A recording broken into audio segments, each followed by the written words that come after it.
Dažnas lietuvis šią vasarą praleido taip ir nepamatęs jūros.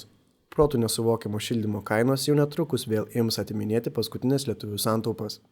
Šakiuose bei Utenoje surengtame partijos programos pristatyme žmonės džiaugiasi, kad po rinkimų bus išspręstos labiausiai lietuvius kankinančios problemos. Didės pensijos bei atlyginimai, daugės darbo vietų, bus stabdoma emigracija, mažinamos šildymo kainos. Mes turim savo programą ir didelį ir išsamią programą, tame tarpe ir ekonomikos skiltis, kad bus sukurta papildomai darbo vietos ir atlyginimai bus didesni ir pensijos bus didesnės ir tada nebebus problemų, kaip susimokėti už šildymą. Susimokėti už šildymą, už išlaikymą, už eksploatacinės išlaidas, nebebus problemų.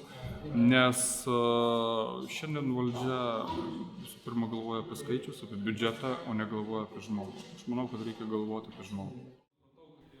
Visus, norinčius gyventi sąžiningoje ir teisingoje Trečiojoje Respublikoje, partija Tvarka ir Teisingumas kviečia prie balsadėžių žymėti numerį 9.